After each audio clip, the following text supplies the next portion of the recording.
name is Hannah. I am 16 years old. I live in a small house at the edge of town with my mother and my stepfather. My real father died when I was 8. He was gentle. He used to bring me storybooks every Friday. He would sit beside my bed and read until I fell asleep. When he laughed, the whole room felt warm. But cancer took him away. After he died, our house became very quiet. My mother cried at night when she thought I was sleeping. I would hold my pillow and pretend not to hear her. 2 years later, she met a man named Victor. At first, he acted kind. He brought flowers. He fixed things in the house. He spoke softly. But after the wedding, everything changed. He started shouting over small things. If dinner was late, he shouted. If I forgot to wash a cup, he shouted. Sometimes he threw things against the wall. And sometimes, he looked at me in a way that made my stomach twist. One evening, I was doing homework in my room.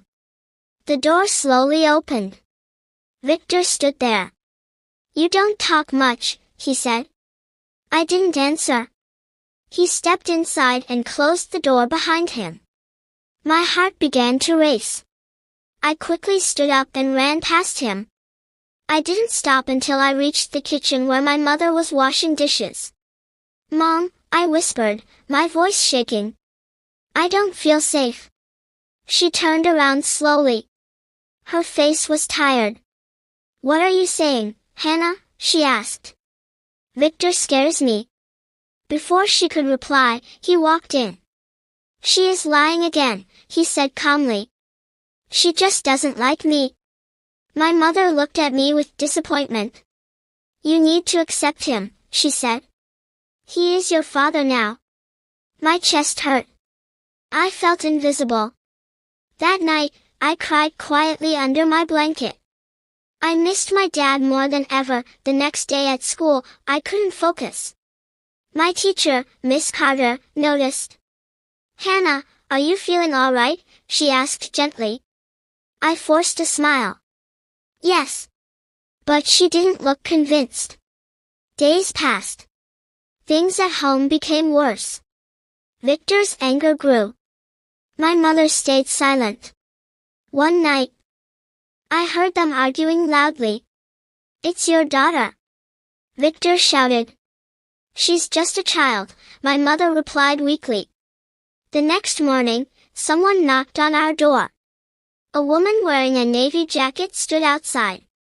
She introduced herself as Mrs. Collins from Child Services. She asked to speak with me alone. My heart pounded. Had someone told them? After a long conversation, she said softly, Hannah, you deserve to feel safe. I looked at my mother. She avoided my eyes. You'll need to pack a few things, Mrs. Collins said. My hands trembled as I packed a small bag. I took my teddy bear, 2 books, and 1 photo of my dad. When I walked toward the door, my mother still didn't hug me. I waited. She said nothing. And just like that, I left my home. That we stopped in front of a tall gray building with a metal gate. This is a youth shelter, Mrs. Collins explained. You'll be safe here. Safe. The word felt strange. Inside, the halls were long and quiet. Some girls looked at me with curious eyes. Others didn't look at all. My room had 2 beds and a small desk. On one bed sat a girl with curly brown hair. This is Ava, Mrs. Collins said. She's your roommate. Ava gave a small wave. After the social worker left, silence filled the room. First time? Ava asked. Yes. She nodded. Me too. 1 week ago. That night, I couldn't sleep. I missed everything, even the parts that hurt. I felt cold. Suddenly, Ava stood up and placed an extra blanket over me. You looked freezing, she said. It was the first act of kindness I had felt in months. And something inside me softened. Days turned into weeks. I met other girls with stories like mine. Broken homes. Loud nights. Silent mothers. But in that broken place, we began to build something new. Friendship. Ava loved drawing. She sketched flowers in the garden. I started writing again. One afternoon, Miss Carter visited the shelter. When I saw her, tears filled my eyes. "I'm proud of you," she said. "For what?" I asked. "For surviving." She gave me a small red notebook. "Write your truth," she said.